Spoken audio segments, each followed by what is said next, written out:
हाय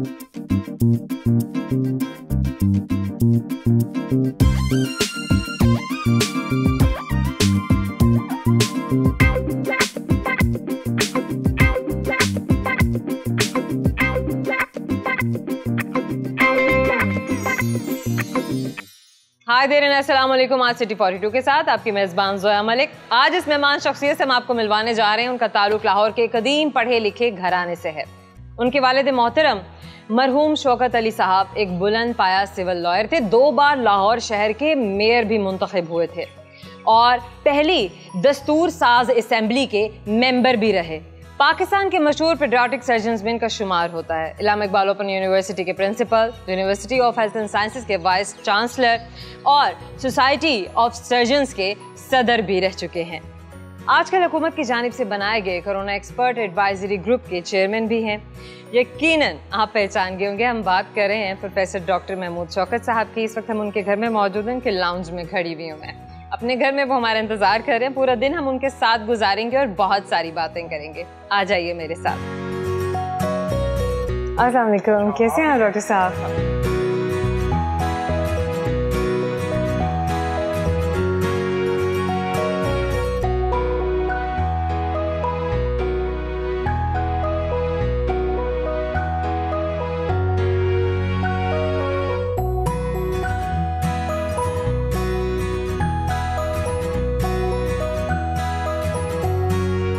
doctor साहब, आपके दिन का आगाज़ कैसे होता है? दिन का आगाज़ जी आजकल तो ऐसे होता है कि मैं सुबह उठ के कुछ एक्सरसाइज पे चला जाता हूँ और कई दफ़ा मैं क्लब में ही नाश्ता कर लेता हूँ, कई दफ़ा फिर मैं घर आके नाश्ता कर लेता हूँ। थोड़ी सी देर के लिए को अखबार देख लिया और उसके बाद फिर मैं कुछ छोटा मोटा लिखता रहता हूँ डिफरेंट टॉपिक्स पे। कभी मूड हो तो वो थोड़ा सा लिख लेता हूँ। कई दफ़ा वो लिखने के लिए मैं क्लब में ही रुक जाता हूँ, वहाँ लाइब्रेरी में, रीडिंग रूम में। उसके बाद घर आके फिर तैयारी की और फिर कोई ना कोई दफ्तर या हॉस्पिटल या जो भी काम हो फिर उसके लिए निकल जाते हैं।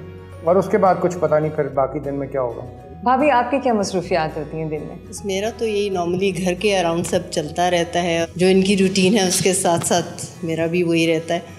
और आजकल मेरी ग्रैंड डॉटर वो मेरे पास है तो वो बिज़ी रखती है, तो उसकी वजह से हमारा ये कोविड बहुत अच्छा गुजारा है ये पीरियड। डॉक्टर साहब की इतनी मसरूफ ज़िंदगी है। हाँ जी। फैमिली को कैसे टाइम देते हैं? निकाल लेते हैं टाइम, फैमिली के लिए निकाल लेते हैं। इनफैक्ट हर खुशी गमी पे पहुंच जाते हैं। आपकी अरेंज्ड मैरिज है या लव मैरिज? Arranged marriage. देखा भी नहीं था। देखा भी नहीं था? मेरे ख्याल में 2 साल रही है एंगेजमेंट, कभी देखा भी नहीं था। बात भी नहीं करते थे? बात भी नहीं की थी। और घरों में आती थी? ईदी आती थी? ईदी आती थी। ईदी ज़रूर आती थी? ईदी आती थी। और कभी मिलने के लिए भी नहीं कहा था डॉक्टर साहब ने? प्रॉबेबली वो बड़े सिंपल टाइम से, इतना कोई शादी का भी इतनी कुछ वो नहीं थी, समझ नहीं थी। एक घर से लग रहा था दूसरे घर में आ जाएंगे, यहाँ पे ये पेरेंट्स हैं वहाँ पे वो पेरेंट्स होंगे, और बस इतना कोई सच नहीं था कि। कितने बच्चे हैं भाभी आप? मेरे 4। कितने बेटे और कितनी बेटियाँ? 3 daughters and a son। बेटा छोटा है। अच्छा। बेटियाँ 2 मैरिड है। और बच्चे भी क्या तिब की तरफ गए, मेडिसिन की तरफ गए, या उनके अपने कुछ और एप्टीट्यूड्स हैं? एक बेटी ने डेंटिस्ट्री की है और बाकी ने, एक कहती है कि आपने मुझे कहना था कि मैं मेडिसिन करूं, लेकिन आप लोगों ने मुझे कहा ही नहीं, तो इसलिए मैंने नहीं किया। अच्छा। कभी उसको वैसे शौक़ था। बेटे को नहीं है शौक़, उसको लॉ करने का शौक़ है अपने दादा की तरह। डॉक्टर साहब, आपके वालिद साहब माशाल्लाह इतने बुलंद पाया सिविल लॉयर, और आपका रुझान मेडिसिन की तरफ चला गया।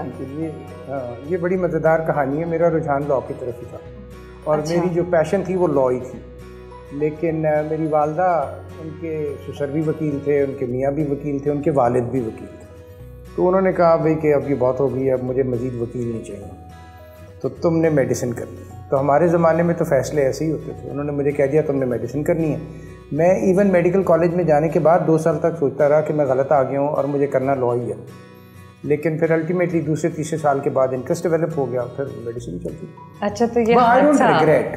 लेकिन अभी भी मेरी पैशन जो है वो लीगल प्रोफेशन है। आप अमूमन किस तरह का नाश्ता पसंद करते हैं? मेरा तो नाश्ता भागम भाग होता है जी। 2 दोस्त होते हैं ना करें डॉक्टर साहब। और चाय या कॉफ़ी और ऑल्टरनेट डेज पे अंडा। अच्छा, लेकिन आप नाश्ता स्किप नहीं करते? स्किप नहीं करता नाश्ता, हमारे घर में कोई भी स्किप नहीं करता। ये सब सब उठते साथ ही टेबल, ये फैमिली मील है, ये नाश्ता हम सब करते हैं। डॉक्टर साहब, आप क्या हमें सजेस्ट करेंगे? कोरोना के हवाले से मैं बात करना चाहूँगी, किस किस्म की ग़िज़ा को हमें अपनी खुराक का हिस्सा बनाना चाहिए? पहली बात तो मैं आपको मशवरा दूंगा कि जो ग़िज़ा मैं आपको बताऊंगा इसको आप कोरोना से मत शामिल करें। ये एक नॉर्मल, असल बात ये है कि कोरोना जब आया तो नई बीमारी थी, तो इसके साथ बहुत सी मिस इन्फॉर्मेशन टैग कर दी गई है। अच्छा, असल बात यह है कि कोरोना बीमारी से बचाव के लिए ग़िज़ा का वही रोल है जो हमें सेहतमंद रखने के लिए हमारी ग़िज़ा का और हमारी हैबिट्स का रोल है। ग़िज़ा और फिज़िकल एक्टिविटी दो ऐसी चीज़ें हैं। हमारे माशरे में अच्छी ग़िज़ा का तसव्वुर ही गलत है। अच्छी ग़िज़ा से मुराद है बहुत सा गोश्त, बहुत सी चीनी और बहुत सा घी। ये तीनों चीज़ें ग़िज़ा में आप समझें कि कातिल की हैसियत रखती हैं। अच्छी ग़िज़ा जिसको हम समझते ही नहीं, अच्छी ग़िज़ा में है सब्ज़ियाँ, नॉन एनिमल सोर्स प्रोटीन्स, जैसे आपकी दालें हैं, आपकी चने हैं, आपकी कुछ डेयरी प्रोडक्ट्स हैं, बहुत ज़्यादा डेयरी प्रोडक्ट्स भी नहीं अच्छे। और ये बैलेंस्ड डाइट है जो आपको तमाम बीमारियों से बचने में मदद देती है। सीजनल फ्रूट आपको ज़रूर खाना चाहिए, फ्रूट और वेजिटेबल का सैलेड ज़रूर खाना चाहिए। बहुत से लोग तो अब कहते हैं कि आप बिल्कुल रोटी से और मैदे से तो बिल्कुल ही परहेज़ करें। मैदा हमारे यहाँ बहुत खाया जाता है, बिल्कुल खाया जाता है, और हमें इसकी बजाय हालांकि जौ वाली रोटी खानी चाहिए। हमें सीरियल भी वही लेना चाहिए जिसमें फ़ाइबर भी हो। तो ये वो चीज़ें हैं जो आपको तमाम बीमारियों से बचाएंगी, क्योंकि आपको विटामिन्स भी देंगी, एसेंशियल इंग्रेडिएंट्स भी देंगी, आपकी न्यूट्रिशन का भी ध्यान करेंगी।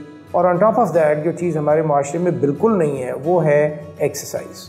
हमारे यहाँ एक्सरसाइज का कोई तसव्वुर ही नहीं है। लोग सारा सारा दिन बैठे रहते हैं, गप्पें लगाते हैं, खाना खाते हैं, फिर बैठ जाते हैं, सिगरेट पीते हैं। तो ये अनहेल्दी हैबिट्स हैं। ये ना सिर्फ हमें कोरोना कराएंगी, बाकी भी बहुत कुछ कराएंगी। और अगर आप देखें तो ना सिर्फ हम कोरोना के बारे में परेशान हैं, मैं तो यही कहता हूँ बार बार, ये एक बड़ा अच्छा मौका है कि हम अपने हेल्थ के सिस्टम को भी और लोगों की आदतों को भी इम्प्रूव कर लें। Balanced diet, balanced life.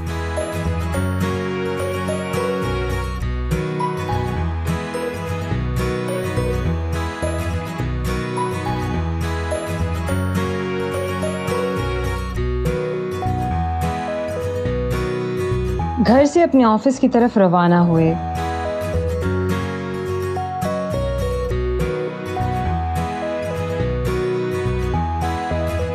Doctor साहब, हर आदमी को ज़िंदगी में मोहब्बत ज़रूर होती है किसी न किसी से। आपको भी किसी से मोहब्बत हुई? बिल्कुल हुई। और अदर देन द फैमिली वैसे भी मैं उसको वैसे मोहब्बत तो नहीं कह सकता। I think you have infatuations during your life and that is very natural. और वो हर एक को होती हैं, उनको वहीं पे भूल जाना चाहिए और ख़त्म कर देना चाहिए। डॉक्टर साहब, आपका बचपन कैसा था? बचपन जी यकीनन अब अगर आप गौर करें तो आजकल का दौर है, हमेशा आपको पास्ट अच्छा लगता है, लेकिन मेरा ख्याल है कि वाकई वो दौर बहुत इंटरेस्टिंग था। हम ना हमारी जहनों में कोई खौफ थे, हम अकेले भी बाहर चले जाते थे। और ऐसे कुछ वाक़यात हैं जो मुझे अभी तक बिल्कुल याद हैं, जिनमें एक इनोसेंस थी, लोगों की मोहब्बत बड़ी उभर उभर के निकलती थी बच्चों के लिए, और एक सेंस ऑफ सिक्योरिटी थी। दूसरा एक हमें एडवांटेज भी था, obviously my father had position in Lahore, तो हमें काफ़ी एक लिहाज से बहुत से लोगों से मिलना जुलना होता था, तो मैं उनके साथ जाया करता था। मेरा शौक़ था कि मैं अपने वालिद के साथ अदालतों में भी चला जाया करता था और उनके दोस्तों के घरों में भी जाता था। तो मैंने तो अपना बचपन बहुत एंजॉय किया। डॉक्टर साहब, कोरोना वायरस तो अपने पीक पर पहुंच चुका है। इन हालात में आप आवाम को क्या मैसेज देना चाहेंगे? देखिए जी, मैं तो मुसलसल बहुत दिनों से आवाम को एक ही पैगाम दे रहा हूँ कि हमें इन बहसों में उलझने की ज़रूरत ही नहीं है कि टेस्ट के रिज़ल्ट कितने फ़ीसद ठीक हैं, कितने फ़ीसद ख़राब हैं। हमें इस बहस में उलझने की ज़रूरत नहीं है कि इलाज में कौन सी दवाई कारआमद होगी और कौन सी नहीं। ये एक साइंटिफिक डिस्कशन है जो डॉक्टर्स को ही करने दें और उन लोगों को करने दें जिन्होंने इसको हैंडल करना है। आवाम के लिए तो बड़ा सीधा सा इसका हल है। आपने ख़ुद को महफूज रखना है, आपने मास्क पहनना है, आपने लोगों से फासला तयन करके रखना है, आपने इज्तिमात में नहीं जाना। आपको घर से अगर बिला वजह निकलने की ज़रूरत नहीं है तो बिला वजह मत निकलें। ख़ुद को अगर आपको ज़रा से भी कोई अलामात ऐसी महसूस हों कि आप अनवेल हैं तो अपने आप को अपने घर के बाकी लोगों से अलहदा कर लें, ताकि आप ये बीमारी फैलाने का सबब भी ना बने। बेहतरीन। तो आवाम के लिए तो कोई कंफ्यूजन नहीं है, कोई झगड़ा नहीं है, कोई मुश्तबे बात नहीं है, सब कुछ बड़ा क्रिस्टल क्लियर है कि उन्होंने क्या करना। आवाम डॉक्टर साहब कैसे खुद से फैसला कर सकती है कि वो कोरोना में मुब्तला है या नहीं है? ये भी हम बारहा कह चुके कि जो एक बहुत बड़ा सेगमेंट है कोरोना में, तकरीबन आप समझें आधे लोगों को कोई अलामात नहीं है। इसीलिए हम बार बार इस बात पे जोर देते हैं कि आपको अलामात हैं या नहीं, एहतियाती तदाबीर सबको करें। सो प्रिज्यूम ये किया जाए कि मैं रिस्क पे भी हूँ, और प्रिज्यूम ये किया जाए कि मुमकिन है मैं कोरोना में हूँ और ना मुझे उसका पता लगे और ना किसी और को। तो अगर आप भी मास्क पहन लें और मैं भी मास्क पहन लूँ तो हम में से एक कैरी भी कर रहा है तो हम दूसरे को नहीं दे सकते। तो ये असूल है जो बार बार, और इसीलिए मैं इसको हर मौके पे दोहराता हूँ, हर टीवी प्रोग्राम में मैं इसको दोहराता हूँ कि लोग इस पर बस अमल करें और इससे ज़्यादा उनकी लेवल की परेशानी कोई नहीं। तो डॉक्टर साहब जो इंतज़ामात हस्पतालों में किए जा रहे हैं, आप मुतमईन हैं उनसे? देखिए, बात यह है कि पाकिस्तान मुआशी एतबार से, मुआशरती एतबार से, सोशल डेवलपमेंट इंडेक्स के एतबार से जिस पोजीशन पे आता है, हम उससे यकीनन ज़्यादा इंतज़ाम कर रहे हैं। लेकिन अगर हम इसको अमेरिका से या बरतानिया से मुकाबला करना शुरू कर दें तो यकीनन हम उस लेवल पे तो नहीं आ सकेंगे।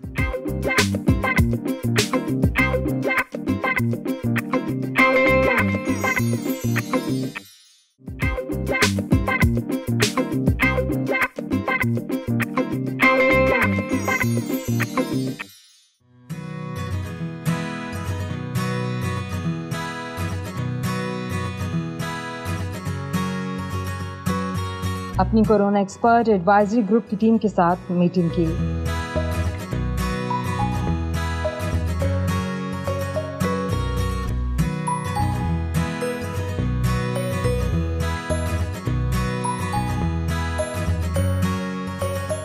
डॉक्टर साहब, आप chairman corona expert advisory group भी हैं, हमें बताएं कि किस तरीके से ये ग्रुप काम करता है।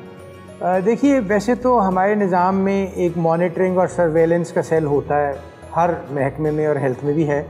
लेकिन जब भी कभी को बहुत बड़ा वाक़या पेश आ जाए, जैसे पहले हमें डेंगू हुआ था और अब ये कोरोना हो गया, तो ये ज़रूरत महसूस होती है कि वो सेल शायद उतना एफिशिएंटली काम ना कर सके, क्योंकि वो बहुत सी चीज़ों को देखता है। तो किसी एक चीज़ को ज़्यादा डिटेल में देखने के लिए उसके लिए नई गाइडलाइंस बनानी पड़ती हैं, उसके लिए नए तरीक़ाकार बनाना पड़ता है, नए SOPs बनाने पड़ते हैं, उसको इम्प्लीमेंट करने के लिए एक पैरेलल नया निज़ाम बनाना पड़ता है। फौरी तौर पर आपको फिगर्स के मुताबिक रिएक्ट करना पड़ता है और आपको बेड्स की सूरत हाल के ऊपर गौर करना पड़ता है। जैसे आपके साथ इंटरेक्शन है तो ये भी हमें करना था। तो शायद एक बहुत मसरूफ़ महकमे के लिए ये सब कुछ करना मुमकिन नहीं होता। तो ऐसी सूरत में ये इसी तरह है जैसे आप एक रैपिड रिस्पॉन्स टीम क्रिएट करते हैं, इसी तरह प्रोफेशनल इदारों में ये डिफरेंट सब ग्रुप्स बना दिए जाते हैं जिनकी फ़ोकस उस चीज़ पे हो। सो हमारा फोकस प्राइमरीली क्योंकि कोरोना पे होगा, तो इसलिए हमारे लिए मुमकिन है कि हम सारे इंटरनेशनल लिटरेचर को रिव्यू करें। तो हम 6 प्रोफेशनल लोग हैं और बाकी ये लोग मेरी मदद के लिए आते हैं एडमिनिस्ट्रेटिव डिपार्टमेंट के। इनकी स्पेशल सेक्रेटरी हैं, उनकी आज तबीयत ठीक नहीं, वो भी आती हैं हमारे साथ। तो फिर हम आपस में काम बांट लेते हैं। हम अपने कुछ लोगों को बताते हैं कि आपने, क्योंकि कोरोना का तो इलाज कोई नहीं था, तो जो भी दुनिया में रिसर्च हो रही है, जो दुनिया में डेवलपमेंट हो रही है, जो दुनिया में लिटरेचर पब्लिश हो रहा है, वो 3-4 लोग उसको रिव्यू करते हैं। एपिडेमियोलॉजी में मैंने आपको बता ही दिया, हमारे पास अंजुम साहब और सेठी साहब होते हैं। ये एपिडेमियोलॉजिकल काम करके और बाज़ औक़ात ये सारी रात काम करते हैं और सुबह हमें ये अपडेट बताते हैं कि आज की क्या हालत है, पहले क्या हालत थी, दुनिया में क्या है, पाकिस्तान में क्या है, और हम किस किस्म की फ्यूचर में एक्सपेक्ट कर रहे हैं इसकी बढ़ने की मिक़दार, रफ्तार, या इसके कम होने की रफ्तार। मेरा ख़्याल ये है कि पाकिस्तान की जो इस्तेदाद थी, जो हमारे मुआशी और मुआशरती हालात थे, जो हमारी बेड कैपेसिटी थी, जो हमारे पास लोग थे इसका इलाज करने के लिए, अगर इस तनाजुर में देखा जाए तो पंजाब हुकूमत ने और पाकिस्तान ने ओवरऑल कोरोना से निमटने में कोई ख़ास कोताही या कमी का मुज़ाहरा नहीं किया। और जिस तरह हमें बुरी ख़बरें सुनने की आदत पड़ चुकी है तो हम अच्छी ख़बरों को अप्रिशिएट नहीं कर पाते। तो अगर हम देखें तो जो हमारे फिस्कल रिसोर्सेज हैं और हमारी मेडिकल कम्युनिटी और हमारे मेडिकल रिसोर्सेज हैं इंफ्रास्ट्रक्चर में, उस हिसाब से आई थिंक कि पाकिस्तान ने कोरोना को बड़ा अच्छा मुकाबला किया है। और डॉक्टर साहब, जो ये राय है कि हर इंसान को ही कोरोना होगा, इसके बारे में आप क्या कहेंगे? देखिए, ये एक थ्योरेटिकल चीज़ है जो आम तौर पे कम्युनिकेबल वायरल डिजीज़ में समझी जाती है, क्योंकि जब तक इसकी वैक्सीन, ये तब है अगर इसकी वैक्सीन नहीं आती। अच्छा। लेकिन अगर इसकी वैक्सीन आ जाती है और वो लोग देखें, दुनिया की अगर आप आबादी लिखें तो 7 अरब की आबादी में से अभी तक 1 करोड़ लोगों को हुआ है। अब आप इसका हिसाब लगाएं, क्योंकि हमारे पास लोग आते हैं मीटिंग में तो वो कहते हैं देखिए जी मेरे इलाके में तो 35 लोगों को हुआ था और वहाँ 50,000 की आबादी, आपने इलाका बंद कर दिया। अब बात यह है कि आम आदमी इसको समझ नहीं सकता कि 35 लोगों की अहमियत क्या है। अब आप देखें, दुनिया की 7 अरब की आबादी में 1 करोड़ लोग .01% बनेंगे। तो अगर उन्होंने सारी दुनिया को हिला के रख दिया तो 50,000 की आबादी में 35 लोग उससे ज़्यादा हैं। राइट। सो हमें एक तो अंदाज़ा नहीं हो रहा कि ये बीमारियां कैसे फैलती हैं और कितनी तबाही लाने की इनकी कैपेसिटी होती है। दूसरा अहम बात यह है कि हमें अगर वैक्सीन नहीं आती तो ये जो स्टेटमेंट है कि ये सबको होगा, ये ऐसा नहीं है कि फौरी तौर पे होगा। ये स्टेटमेंट है कि ये बीमारी अब जाएगी नहीं, जैसे नज़ला ज़ुकाम हमारे पास हो गए। ये भी मुमकिन है कि इसकी शिद्दत कम हो जाए, ये भी मुमकिन है कि हमें बहुत से लोगों को पता भी ना लगे हमें कब हुआ था। अभी तो इसमें बहुत से सवाल हैं जिनके जवाब नहीं है और हमें वो देखना पड़ेगा। दूसरा, इस बीमारी का मकसद ये था कि शायद ये हो जाएगी तो लोगों में इम्यूनिटी डेवलप हो जाएगी। अच्छा। ये एक प्रिजम्पशन है जो हमारा तजुर्बा है इस किस्म की दीगर बीमारियों से। ये भी ज़रूरी नहीं है, हो सकता है इस बीमारी के बाद लोगों में लॉन्ग लास्टिंग इम्यूनिटी भी ना हो। तो ये वो फ्यूचर के सवाल हैं जिनके बारे में हम ना जवाब दे सकते हैं, ना हमारा इल्म इस वक्त हमें इस काबिल बनाता है कि हम जवाब दें, और ना हमें इस किस्म की चीज़ों में उलझने से इस मुसीबत को निमटने में मदद मिलेगी। हमें इस वक्त लोगों को यही बताना है कि आपको अपने आप को बचाना है इससे, आपको अपने घर वालों को इससे बचाना है, और आपको समझना है कि जो एहतियाती तदाबीर आपको बताई जा रही हैं ये अब आपकी ज़िंदगी का हिस्सा होंगी। कोरोना से पहले की दुनिया मुख्तलिफ थी और कोरोना के बाद की दुनिया मुख्तलिफ होगी।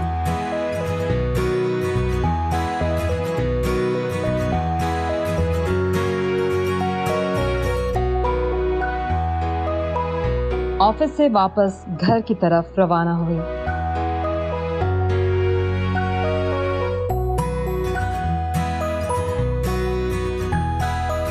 डॉक्टर साहब, आपने MBBS कहाँ से किया? मैंने 1981 में MBBS किया था। उस ज़माने में ये किंग एडवर्ड मेडिकल कॉलेज था जो बाद में फिर यूनिवर्सिटी बन गई। अच्छा। 75 to 81 हमारा सेशन था और वो भुट्टो साहब के चक्कर में 1 साल हमारा ज़ाया हो गया था। तो 75 में असूलन हमें 80 में ग्रेजुएट करना चाहिए था, लेकिन वो 81 में हमारी ग्रेजुएट। कॉलेज में गुजरे यादगार लम्हात जो आज भी याद आते हैं और चेहरे पर मुस्कुराहट आ जाती है? 2-3 ऐसे वाक़यात हैं। मैं एक आपको सुना देता हूँ जो बड़ा इंटरेस्टिंग था मेरी, क्योंकि जो घर में रहन सहन था वो बिल्कुल हमें तो बड़ी एक प्रोटेक्टेड एनवायरनमेंट में रखा गया। तो मुझे वालिद साहब सुबह कॉलेज छोड़ते थे और वापसी पे लेते थे। तो एक दिन वापसी पे वो नहीं आए तो हम काम कर रहे थे, डिसेक्शन हॉल में कहीं बैठे थे, वो कहीं ढूंढते ढांढते आए और आके तो एक कोई वहाँ स्वीपर था जो हमारे डिसेक्शन हॉल में, जिसको इन्होंने कभी व्हेन ही वाज मेयर तो उसके बड़े भाई को कॉरपोरेशन में मुलाजमत दी होगी। तो उसने इनसे पूछा, मलिक साहब आप यहाँ कहाँ फिर रहे हैं? तो उन्होंने कहा, यार मेरा बेटा है उसको मैं ढूंढ रहा हूँ। तो उसने कहा, बेटियां कौन लगता है, बेटी होती तो फिर भी समझ आ जाए, तो जाओ घर वो आ जाएगा। अच्छा। तो एक तो ये वाकया जो मुझे कभी नहीं भूलता कि हमें ऐसे पाला गया था जैसे बिल्कुल बच्चियों को पाला जाता था। मैंने ज़िंदगी में कभी फिल्म तक नहीं थी देखी जब तक मैं फाइनल ईयर में नहीं पहुंचा। ये नहीं कि हमारा घर कंजर्वेटिव था, वालिदैन के साथ हम सिनेमा ज़रूर जाते थे, लेकिन अकेले जाने का कोई रिवाज नहीं। तो दूसरा सबसे मज़े का वाक़या ये है कि मैं स्विमिंग सीखने का बड़ा शौकीन था, तो मेरी वालदा इजाज़त नहीं देती, तो मैं छुप छुप के स्विमिंग पूल में स्विमिंग सीखने के लिए जाता था। तो ऑब्वियसली एक खौफ था पानी का, तो लड़कों ने उठा के मुझे पानी में फेंक दिया, मैं तकरीबन डूब गया, तो मुझे वो बचाया गया। लेकिन ये 2 तो ऐसे नॉन एकेडमिक वाक़यात हैं जो मुझे याद हैं। और सबसे एक अहम वाक़या है जो एकेडमिक्स में है, वो मेरा एक दोस्त था जिसको बातें करने का बड़ा शौकीन था और वो भी इंतहाई शरीफ लड़का था। अच्छा। और लेकिन उसको बातों का इतना शौक़ था तो हम हर क्लास में से दोनों निकाले गए सिर्फ बातें करने के पादाश में। अच्छा, आप खाना खाने के शौकीन हैं या खाना बनाने के? टू बी ऑनेस्ट, अगर स्ट्रिक्टली बोला जाए तो खाने का तो मुझे को बिल्कुल पता ही नहीं होता, जो मिल गया मैं खा लेता हूँ। बाज़ औक़ात ऐसा भी होता है कि वो इतना बदमज़ा होता है कि बाकी लोग अगर खाएं तो वो कहते हैं आपने वाकई ये खाना खाया, लेकिन मुझे कोई खाने का I don't have a taste. Lately मैंने खाना बनाना ज़रूर शुरू किया है। वो शौकिया ऐसे हुआ कि हम गए हुए थे वेकेशन पे, वो एक सवात से आगे जगह है कुमराट, तो करने को काम कोई नहीं था, तो मैंने चिकन कढ़ाई बनानी शुरू की। फिर वहीं मैंने ये एक आग जला के तो उसके बाद बारबेक्यू करना सीख लिया। तो अब हमारे घर में जब बारबेक्यू होता है तो मैं पकाता हूँ। अच्छा, so I am the official cook for barbecue. आपका सबसे करीबी दोस्त कौन है?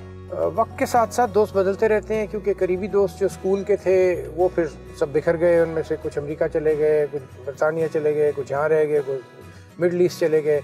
तो फिर एक नया साइकिल शुरू हुआ, केई में आकर नए दोस्त बने, वो अभी तक परसिस्ट करते हैं। और उनमें एक रियाज हैं, एक एहसन है और एक तौहीद है, वो भी अब कनाडा चले गए। प्रोफेशनल लोगों में ये बड़ा मसला होता है कि लोग मूव बहुत कर जाते हैं, सो आपकी दोस्तियाँ बदलती रहती हैं। इसी तरह अब आजकल मेरा जो लेटेस्ट शौक़ है वो बागबानी का है। अच्छा। तो मेरे बहुत से दोस्त जो हैं वो बागबानी के शौक़ हैं, शौकीन हैं। तो आजकल तो मेरा मेन काम है कि मैं पौधे बनाता हूँ और उनकी प्रोपेगेशन करता हूँ और फिर दोस्तों में बांटता हूँ।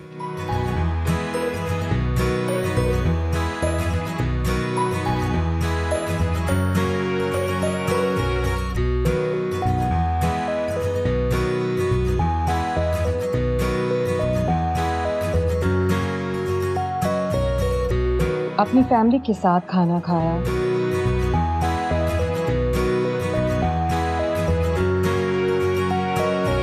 डॉक्टर साहब जो लोग दूसरे अमराज में मुब्तला हैं वो भी कोरोना की वजह से मुतासिर हो रहे हैं। जी बिल्कुल हो रहे हैं। बाकी लोग अस्पतालों में जाने से घबरा रहे हैं। ऐसी सूरत हाल में आप क्या मशवरा देंगे? देखिए, इसमें हमने जो पहले प्लान किया था वो ये था कि ऑब्वियसली इसके दो एस्पेक्ट्स हैं। एक तो ये है कि लोगों को तकलीफ़ ना हो और उनकी बीमारियों का इलाज हो, और दूसरा ये था कि लोग अस्पताल जाके बीमार ना होना शुरू हो जाएं, क्योंकि जहाँ कोरोना का इलाज हो रहा है हमारा रिस्क तो बढ़ जाता है। तो इसका फिर हमने हल ये ढूंढा था कि हमने इनिशियल फेज़ में अपने रेगुलर ओपीडी और रेगुलर जो अटेंडेंस थी उसकी बजाय इमरजेंसीज़ को एक्सपेंड कर दिया, ताकि इमरजेंसी ही वाहिद जगह होगी जहाँ पर लोग जा सकें अपनी तकलीफ़ के लिए। और उस इमरजेंसी में उनको सेफ़ करने के लिए, लोगों की सेफ्टी को इंश्योर करने के लिए हमने एक ट्रायाज सेंटर्स बना दिए थे। जहाँ किसी को बुखार हो या ऐसी अलामात हों जिसमें कोरोना का शक हो तो उसको वहीं से देख के तो कोरोना आइसोलेशन में भेज दिया जाता था। दूसरा प्लान ये था कि हम फिर ओपीडी शुरू करें खुली जगहों पे, और जहाँ पर रिस्क ना हो, और तमाम स्टैंडर्ड ऑपरेटिंग प्रोसीजर्स को इस्तेमाल करते हुए कि हर मरीज़ भी मास्क पहने, हर डॉक्टर नर्स भी मास्क पहने, सफाई वाले लोग मास्क पहने और फासला रख के तो ओपीडी शुरू की जाए। इस पे अमल आज से शुरू हो रहा है और कल से तमाम टीचिंग अस्पतालों में आउट पेशेंट्स और रूटीन का काम शुरू हो जाएगा। लेकिन इस दौरान कुछ लोग जिन्होंने बहुत सफ़र किया वो थे कैंसर के ट्रीटमेंट पे जो लोग थे, लाजमी बात है उनका ट्रीटमेंट डिले नहीं किया जा सकता था, और कुछ बच्चों की वैक्सीनेशंस वो मुतासर हुई हैं। अब वैक्सीनेशंस का तो हल हम ढूंढ लेंगे कि वो बाज़ औक़ात मिस हो जाएं तो आप उसको मेकअप कर सकते हैं, लेकिन अनफॉर्चुनेटली कुछ लोगों को इसकी बहुत भारी कीमत अदा करनी पड़ी और उनका वक्त पे इलाज नहीं हो सका। उसमें कुछ वजह ये भी थी कि रेगुलर आउटडोर नहीं थे, लेकिन जैसे मैंने बताया उसका तो हमने हल ढूंढ लिया था कि हमने वो तमाम ओपीडी इमरजेंसी में शिफ्ट कर दिए। कुछ लोग खुद भी घबराए हुए थे और बात भी घबराने की थी, क्योंकि कोरोना जिसको हो जाता है फिर उसको ये यकीन तो नहीं होता कि वो एसिम्प्टोमेटिक होगा, माइल्ड डिजीज़ होगी या वो सीवियर डिजीज़ में जाएगा।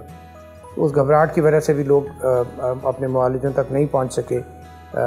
अब इस पे जैसे मैंने बताया ये काम शुरू हो जाएगा और कल से इंशाल्लाह ओपीडी शुरू हो जाएंगे। बेहतरीन। लाहौर में सर कितने वेंटिलेटर्स मौजूद हैं?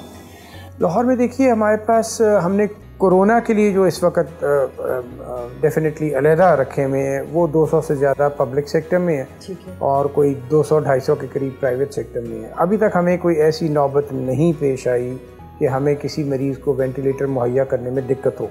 इसके अलावा हमारे पास अभी 250-300 और वेंटिलेटर्स हैं सरकारी इदारों में, जहाँ पर हम रूटीन के मरीज़ों को ट्रीट कर रहे हैं, लेकिन हम मरहलावार उनको कोविड पे शिफ्ट करने का प्लान हमने बनाया हुआ है। लेकिन अल्लाह की मेहरबानी से अब तो फ़िलहाल पिछले एक हफ़्ते में हमारा तजुर्बा ये है कि सीरियस केसेस भी और माइल्ड केसेस भी इनके फैलने में काफ़ी कमी देखी गई है।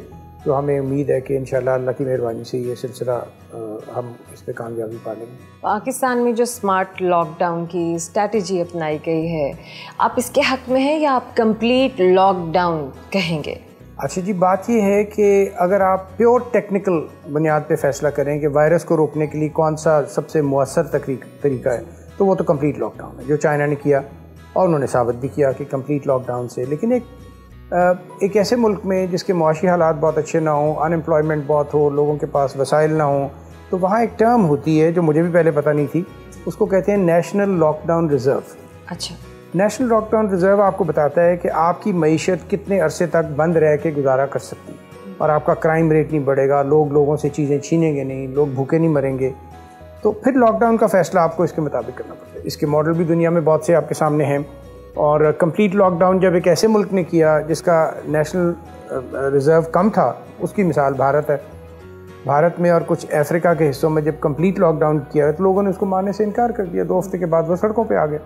सो मेरे हिसाब से ये एक फ़ैसला काफ़ी सोच समझ के बाद और काफ़ी हकीकत पर मबनी फ़ैसला था कि पाकिस्तान में कोई ऐसा तरीका अपनाया जाए कि लोगों को रोज़गार भी चलता रहे और हम कुछ ना कुछ बीमारी पे काबू भी पा लें और इस उम्मीद में हम इसको लंबा कर लें कि वैक्सीन भी दस्तयाब हो जाए और इस बीमारी की समझ भी आनी शुरू हो जाए।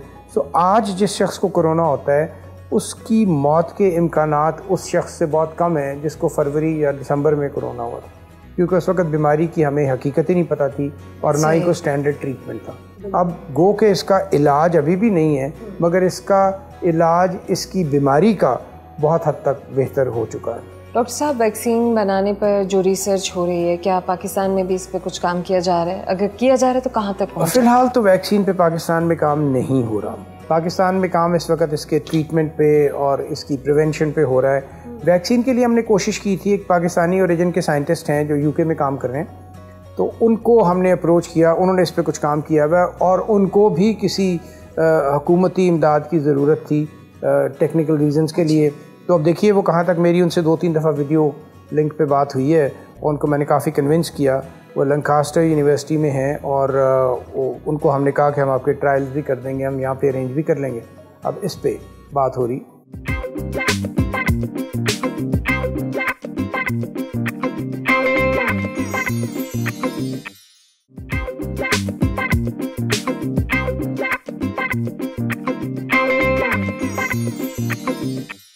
डॉक्टर साहब, ये जो पेंडेमिक हैं और इस तरह के अमराज, वबाई अमराज जो जानलेवा साबित हुए, मुख्तलिफ दहाइयों में आते रहे, दुनिया पर इंसानी ज़िंदगी पर असरात अपने छोड़ते रहे। हालात हाज़िरा की बात की जाए तो इस वक्त हम कोरोना से निमट रहे हैं, लड़ रहे हैं। आपकी क्या असेसमेंट है, आप क्या समझते हैं कि उस वक्त दुनिया की आबादी पर, ज़िंदगियों पर जिस तरीके से ये मुतासिर हुआ, पेंडेमिक मुतासिर हुए, वबाई अमराज मुतासिर हुए, कोरोना किस हद तक इंसानी ज़िंदगियों को मुतासिर करेगा? हाँ, ये बड़ा अच्छा सवाल है और इस पर मैं काफ़ी चीज़ें भी ऑर्गेनाइज़ कर रहा हूँ। सबसे अहम बात यह है कि जब हम कहते हैं मुतासिर करेगा तो वो हम सिर्फ मौत के नज़रिए से नहीं देख सकते। जहाँ तक इसके मुतासिर करने का ताल्लुक है तो ये हमारी ज़िंदगियों को तब्दील कर देगा, इसमें कोई शक की बात नहीं। हमारा तरीक़ाकार, हमारी सोच, हमारे कारोबार के तरीके, हमारे तालीम के तरीके, इन सब में एक बुनियादी तब्दीली आएगी। क्योंकि कोरोना ने अब ख़त्म तो नहीं होना, ये तो सिर्फ वक्त बताएगा कि हम इस पर किस हद तक काबू पाते हैं, वैक्सीन किस हद तक करते हैं। देखिए दुनिया की आबादी 7 अरब की, 7 अरब लोगों को वैक्सीनेट करना, और वायरस अपनी हैयत बदलते रहते हैं, तो बार बार वैक्सीनेट करना शायद बहुत से मुल्कों के बजट में मुमकिन ही ना हो। तो ये कोरोना वायरस तो अब रहेगा।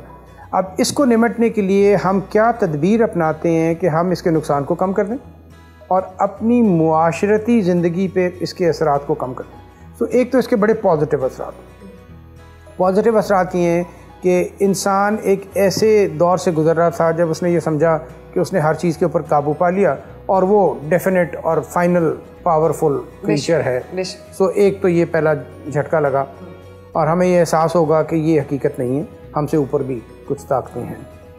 दूसरी बात, हमें पता लगेगा कि ज़िंदगी गुजारने के जो असूल मुतय्यन किए गए थे उनसे बाहर निकलने की एक कीमत है। सो ये एक डिस्कशन जनरेट होगी। जहाँ तक इंसानी जान के ज़िया का ताल्लुक़ है तो वो साइंस आज की 1918 की या प्लेग की, उसमें ज़मीन आसमान का फ़र्क है। यकीनन इसके जो असरात in terms of life loss हैं वो तो कंपेरेबल नहीं होंगे, ये बात तो हम यकीन से कह सकते हैं। क्योंकि आज आप फिगर्स ले लें तो 1 करोड़ लोग मुतासिर हो चुके हैं, 1 करोड़ से ऊपर, और आपकी डेथ जो है वो अभी भी 4 लाख पे है। सो आप अंदाज़ा लगा सकते हैं ये 1 करोड़ वो हैं जो हमने टेस्ट करके साबित कर दिए, लेकिन सारी दुनिया में टेस्टिंग कैपेसिटी बहुत कम है। तो प्रॉब्ली अफेक्टेड लोग 15 या 16 या 20 करोड़ हैं। सो आप एक तो ये देख लें नई बीमारी थी, उसमें भी डेथ रेट कम है। दूसरी बात, जिस तरह इसकी पैथोलॉजी समझ आती जाएगी तो ट्रीटमेंट्स बेहतर होते जाएंगे। तो डेथ की टर्म्स में तो कोरोना इतना ख़तरनाक नहीं होगा। अच्छा। ये प्रॉब्ली इसका वर्स्ट पीरियड है जो हम गुजार रहे हैं। वक्त के साथ साथ इसमें कमी नुमायाँ आती जाएगी, वैक्सीन आ जाएगी, इसमें और फ़र्क आ जाएगा। लेकिन ये हमारी मुआशी ज़िंदगी को, हमारे मुआशरती रवैयों को बहुत बड़ा तब्दीली का सबब बनेगा, और दुनिया इस डिप्रेशन से मुआशी तौर पर निकलने में कम से कम उसको 10 साल दरकार होंगे। अब वैसे डॉक्टर साहब देखा जाए तो कोरोना का इलाज इस वक्त किस किस्म की अद्वियात से किया जा रहा है? कोरोना का इलाज इस वक्त किया जा रहा है उन अद्वियात से जो उसके असरात को ज़ाइल करती हैं। अच्छा। हम वायरस को मारने की दवाई अभी कोई इस्तेमाल नहीं कर रहे। जो मेन जोर है वो इस पे ही है कि उसकी कॉम्प्लिकेशंस और उसकी जो हमारे वजूद के ऊपर असरात हैं उनको कम से कम किया जाए और नुकसानात का अजाला किया जाए। हमारे बच्चों को किस तरीके से हम महफूज रख सकते हैं इस वायरस से? ये हिफाजत का तो वही एक तरीका है कि हम सारे हिफाजती तदाबीर अपनाएं, बग़ैर मकसद के बाहर ना जाएं, मास्क पहने, घरों में अच्छे वेंटिलेटेड कमरों में बैठें। जिस तरह हम सब एयर कंडीशनर्स ऑन करते हैं तो रिकमेंडेशन ये है कि जब आप एयर कंडीशनर ऑन करें तो साथ ही खिड़की भी खोलें। आपका बिजली का बिल ज़्यादा आएगा लेकिन फ्रेश एयर अंदर आएगी, क्योंकि ये वायरस उस तरह डेंगू की तरह मच्छर के थ्रू नहीं जाता। तो ये 100-100, 200 गज तक नहीं जा सकता, ये 6 फुट तक जा सकता है। और अगर हवा सर्कुलेट कर रही हो तो उसके इम्कानात कम हो जाते हैं। सो इस वजह से ये चीज़ें हम करके अपने बच्चों को भी और ख़ुद भी इससे बचने का सिर्फ एक ही तरीका है। मस्जिद में जाते हैं लोग तो अपना जानमाज़ खुद लेके जाएं और वापस ले आएँ। अब जो है मुकाबला वो यही है कि वो कौमें और वो अफराद और वो कम्युनिटीज़ जो इसको जल्दी समझ लेंगे वो इससे महफूज रहेंगे, जो नहीं समझेंगे वो इससे नुकसान उठाएंगे। डॉक्टर साहब, कोरोना वायरस की जितनी भी थियरीज अब तक आ चुकी हुई हैं, इनसे हमने फ़ायदा उठाया है या हम नुकसान की तरफ जा रहे हैं? हकीकत में तो हमने बहुत फ़ायदा उठाया। जैसे मैं बता रहा हूँ कि आज आपको हमने बताया पिछले 1 हफ्ते से हमारा केसेस का ट्रेंड कम जा रहा है, और उसकी सिर्फ एक ही वजह बन सकती है कि लोग हिफाजती तदाबीर पे अमल कर रहे हैं। सही। नुकसान भी बहुत उठाया वो इंडिविजुअल केसेस में है जहाँ लोगों ने व्हाट्सएप ही को एक मुस्तनद सोर्स समझ लिया, जबकि ऐसा कुछ नहीं है। तो इस वजह से मिथ्स का नुकसान हमने बहुत उठाया। ख़ास तौर पे लोगों ने एक वो बड़ा एडवर्टाइज़ हुई चीज़ सना मक्की का कावा, सना उसको हम कहते हैं लेकिन एक्चुअल नाम इसका सेना है, SENNA। अच्छा, सेना। ये हमने मेडिसिन में अपनी फार्माकोलॉजी में पढ़ी। ये हम कब्ज़ के इलाज के लिए देते हैं। सही। अब आप खुद सोचें, जो आदमी कोई बीमार हो और वो बेहिसाब सेना का कावा पीना शुरू कर दे तो बहुत से लोगों को शदीद डायरिया हुआ, और मैं ऐसे मेरे जानने वाले हैं जिनको मुझे अस्पताल दाखिल करवाना पड़ा डायरिया की वजह से। और ख़ास तौर पे अगर आपको कोई बीमारी है और इतनी खौफनाक बीमारी जैसे कोरोना थी, उसमें आप डिहाइड्रेट होना अफोर्ड नहीं कर सकते, क्योंकि जब आप डिहाइड्रेट होते हैं तो पहले ही आपका ब्लड क्लॉट हो रहा है, जब आप डिहाइड्रेट होंगे तो बहुत ज़्यादा क्लॉट हो, खांसी भी बढ़ती है। खांसी भी बढ़ती है। तो लोगों ने इंडिविजुअली बहुत नुकसान भी उठाया। हमारे मुआशरे में ज़ाती हिफाजत के ऊपर को ख़ास गौर नहीं किया जाता। बिल्कुल। तो इसी माइंडसेट की वजह से लोगों ने कोरोना को भी शुरू में बहुत लाइटली लिया। डॉक्टर साहब, कोरोना से मुतासर होने वाले वो मरीज़ जो अपनी जान गंवा देते हैं, उनको दफनाने के SOPs पहले से बदले गए हैं। अब क्या इतना ख़तरा नहीं है? नहीं, देखिए मॉडर्न साइंस जो है ना और मेडिसिन जो है ये है शवाहिद पर मबनी, एविडेंस बेस्ड। सो जब कोरोना आया तो हमें इबोला का तजुर्बा था, हमें सार्स का तजुर्बा था, तो वो एक ऐसी बीमारियां थी जो बहुत तेज़ी से फैलती थी। अब आपको याद होगा कि इबोला में या सार्स में तो यही SOPs इस्तेमाल होते थे। तो WHO ने बिल्कुल जायज़ तौर पे सारी दुनिया को ये कहा, क्योंकि ये उसी फैमिली का वायरस है। Exactly. तो आप वही तदाबीर इस्तेमाल करें, डेड बॉडी को डिस्पोज ऑफ करें। ठीक। लेकिन जो वक्त गुजरता गया तो पता लगा कि ये वायरस अनलेस कुछ कंडीशंस में जहाँ किसी किस्म की रतूबत बॉडी से खारिज हो रही हो, और अगर वो रतूबत खारिज नहीं हो रही तो फिर इसमें से रिस्क कम है। और अब हमने उसको फिर तब्दील कर दिया जब एविडेंस आ गई। और वो एविडेंस ये आई कि अगर इस किस्म के मरीज़ जिनमें कोई रतूबत खारिज नहीं हो रही, ठीक है, तो फिर आप उन मरीज़ों को सिंपली एक प्लास्टिक बैग में रैप करें और आपको ताबूत में डालने की ज़रूरत नहीं है। अच्छा। और आप उनका नॉर्मल अगर एहतियाती तदाबीर करें तो गसल भी दे सकते हैं और उनका जनाजा भी पढ़ाया जा सकता है। लेकिन जनाजा पढ़ाने में जो लिमिटेशन है वो वही है कि SOP पूरे फॉलो किए जाएँ 6-6 फुट के वक्फे से। क्या कोरोना वायरस RNA वायरस है, इसकी वैक्सीन बन सकती है? काफ़ी एडवांस स्टेज पे ट्रायल्स हैं, UK में भी, चाइना में भी, और एक दफ़ा ये वैक्सीन बन गई तो फिर दुनिया में बहुत बड़े बड़े कारखाने हैं जो इसको बहुत रैपिडली रेप्लिकेट कर सकते हैं। बीइंग अ पीडियाट्रिक सर्जन, इस वक्त कितने लोग आपको सुन रहे हैं, आपका पैगाम उन तक पहुंच रहा है, आप क्या कहना चाहेंगे कि हमें कितनी उम्मीद बांधनी चाहिए, रखनी चाहिए अच्छे वक्त की? यकीनन हमें, जैसे मैंने आपको बताया कि अगर आप देखें, सबसे अच्छी बात तो ये है कि हम किस कदर डरे में हैं। लेकिन आप देखें अगर फिगर्स, तो 1 करोड़ लोग सारी दुनिया में इफेक्ट हुए हैं, 7 अरब की आबादी। सो इसका वो सूरत हाल नहीं है जो प्लेग की थी या स्पेनिश फ्लू की थी जिसमें 5 करोड़ डेथ्स हो गई थी। तो वो तो नहीं है। लेकिन क्योंकि हम अब 100 साल आगे भी हैं और तरक्की भी बहुत हो चुकी है, वैक्सीन बनाने में पहले 40 साल लगते थे, अब 1.5 साल में वैक्सीन बन जाती है। सो उम्मीद अफजा चीज़ें तो बहुत हैं, लेकिन जो असल बात है वो ये है कि हमें अपने दिमागों को दुरुस्त करना है कि हम ऐसी जगह पर नहीं पहुँचे जब इंसान को ख़तरा नहीं है। कुदरत इंसान को कभी भी ख़तरे में डाल सकती है और शायद हमें अपनी ज़िंदगियों के बारे में दोबारा से सोचना है, इसको ज़्यादा नेचुरल लाइफ पे लेके जाना है। वो बहुत अहम बात है, वरना ऐसी चीज़ें आती रहेंगी और हम इन ख़तरात से निमटते भी रहेंगे लेकिन परेशानी भी रहेगी। आपके वालिद साहब और आपके दादा कायद-ए-आज़म के रुफ़क़ा में से हैं जी। बचपन में यकीनन बातें भी करते होंगे, किस्से भी सुनाते होंगे, हमारे साथ भी शेयर कीजिए। सबसे मज़ेदार किस्सा ये है, वो मैं आपको बताता हूँ। मेरे वालिद की पहली शादी थी, जिनकी बेगम की जल्दी इंतकाल हो गया, तो फिर मेरी मदर के साथ उनकी दूसरी शादी थी। उस शादी पे कायद-ए-आज़म भी थे और मेरे वालिद का जिनसे अपोजिशन में मेन मुकाबला था वो सिकंदर हयात थे, जो यूनियनिस्ट पार्टी के रूहे रवां थे। तो इत्तफ़ाक़ ऐसा हुआ कि एक फिरनी की देग में नमक डल गया। वही फिरनी जिना वाली टेबल पे सर्व हुई। ये मैंने उर्दू डाइजेस्ट में और कुछ और किताबों में भी किस्सा पढ़ा और ये मेरे वालिद ने मुझे सुनाया। तो सिकंदर हयात जो थे, उन्होंने फ़ौरन कहा कि मलिक साहब आपने हमें 2 दफ़ा नमक खिला दिया। अब जिना साहब की और मेरे दादा की इतनी कुर्बत थी और इतनी ज़्यादा दोस्ती थी कि उनसे ये बिल्कुल बर्दाश्त नहीं हुआ। और इससे पहले कि वो जवाब देते, उन्होंने कहा सिकंदर तुम्हें मलिक साहब ने 2 दफ़ा इसलिए नमक खिलाया कि तुम नमक हरामी ना करो। तो ये किस्सा मुझे बड़ा क्लियर याद है कि एक बड़ा मज़ेदार किस्सा था। उसके अलावा मेरे एक चचा थे जो कश्मीर में जिना साहब के पास गए, तो वो डल लेक में उनकी बोट थी, तो बोट पे गए। शाम को उन्होंने कहा चलो मैं तुम्हें फ़िल्म पे ले जाता हूँ, लेकिन अपने बाप को ना बताना। उसके साथ मैंने आज तक कभी फ़िल्म ना देखी है, ना फ़िल्म का जिक्र किया, क्योंकि मेरे दादा जो थे वो सिर्फ एक सिंपल हार्ड वर्किंग आदमी थे। इसी तरह मस्जिद शहीदगंज का जब किस्सा हुआ तो उन्होंने कहा कि मेरे पास आप लोग क्यों आए हैं, अगर मलिक बरकत अली लाहौर में है तो ये केस और कौन करेगा। अच्छा। तो इस तरह के बेहिसाब किस्से हैं जो हमने सुने। और इसके अलावा पार्टीशन के किस्से बहुत सुने, क्योंकि जब पार्टीशन हुई तो मेरे वालिद जो थे वो चीफ रिहेबिलिटेशन कमिश्नर थे, ऑनररी। तो उन्होंने ये सारे महाजरीन को सेटल करवाया।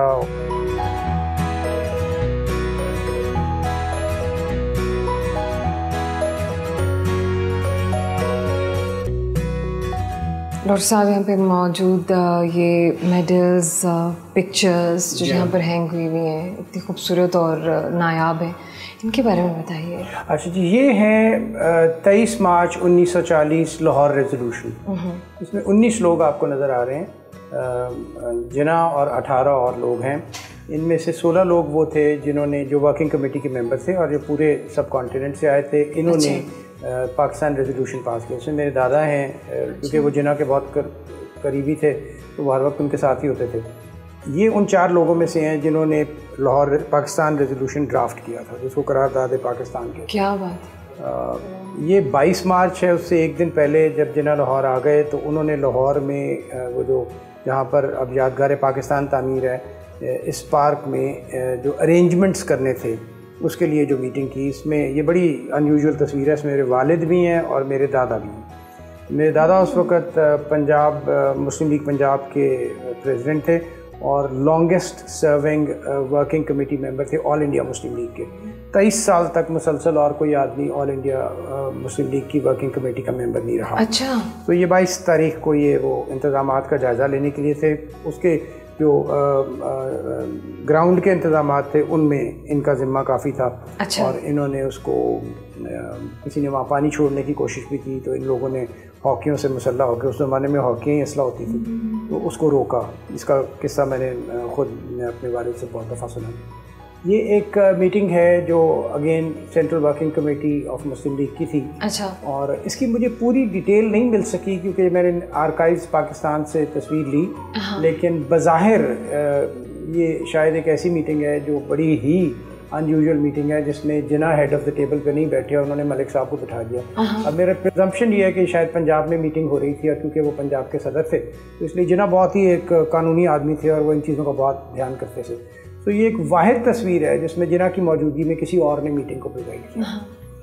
ये फिर 23 मार्च की तस्वीर है। ममदोट विला लाहौर में एक बड़ी मशहूर जगह है। जब इन सब कायदीन ने 23 मार्च को वहाँ से फारिग होकर तो नवाब ममदोट के घर पे जिना उस दिन वहाँ ठहरे थे, तो वहाँ पर इन सब लोगों की तस्वीर इसमें यहाँ मेरे ज़्यादा है। इस तस्वीर में भी दो आपको बड़ी मज़े की चीज़ें नज़र आ रही हैं कि 1936 में जब पंजाब में इलेक्शन हुई तो मुस्लिम लीग के सिर्फ 2 लोग मुंतखब हुए। अच्छा। एक मेरे दादा थे मलिक बरकत अली और दूसरे ये साहब जो सामने बैठे हुए हैं गज़नफ़र साहब, राजा गज़नफ़र। इंटरेस्टिंग बात यह है कि राजा गज़नफ़र अगले दिन ही क्रॉस ओवर करके यूनियनिस्ट पार्टी में शामिल हो गए, लेकिन 46 में, क्योंकि 40 में जब पाकिस्तान बनने का लोगों को यकीन आ गया तो बहुत से लोग जो मुस्लिम लीग को छोड़ गए थे या तब तक शामिल नहीं हुए थे वो सब भी मुस्लिम लीग में आ गए। ऊपर की 2 तस्वीरें आपको जो नज़र आ रही हैं ये 1952 की हैं। मेरे वालिद हैं मलिक शौकत अली जो 2 दफ़ा लाहौर के मेयर मुंतखब हुए। तो ये मुफ्ती आज़म फ़लस्तीन आए थे, तो उस ज़माने में एक रिवाज था जब भी कोई बड़ी डिग्निटरी आती थी, कोई सदर कोई भी, तो उसको शालामार बाग में एक पार्टी दी जाती थी। अच्छा। तो ये लेकिन वो सिंपल ज़माना होता था। अगर आप देखें तो हेड ऑफ़ द स्टेट्स को भी ऐसी ही पार्टी दी जाती थी और वो भी शायद उन्हीं के साथ है। और भी बहुत सी तस्वीरें हैं लेकिन इस वक्त यहाँ यही मौजूद है। और ये सब आपकी शील्ड्स हैं? हाँ, ये तो अलमारियाँ भरी हुई नीचे भी पड़ी हैं स्टडी में, तो ये तो चलता रहता है। किताबों की तरफ चलते हैं? हाँ जी, हाँ आ जाए।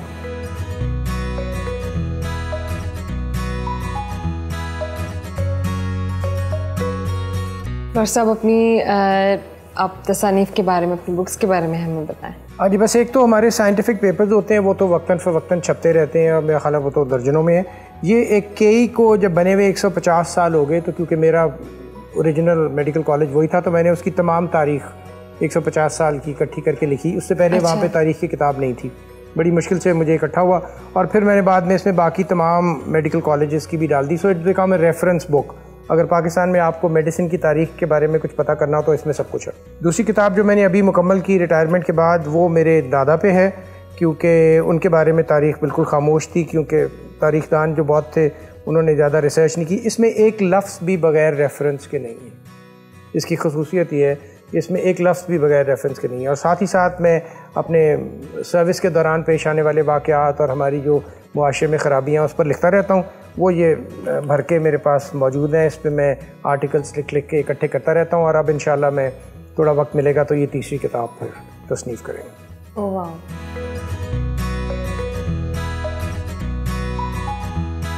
Thank you very much. Thank you so much doctor साहब, it was a wonderful day. Thank you, बहुत शुक्रिया। अल्लाह हाफ़िज़। दोस्तों, आज का दिन हमने प्रोफेसर साहब के साथ गुजारा। इनकी बताई हुई बातों पर हम भी ज़रूर अमल करेंगे क्योंकि वो बहुत ही मुफीद थी और यकीनन आप लोग भी ज़रूर उनसे मुस्तफ़ीद हुए होंगे।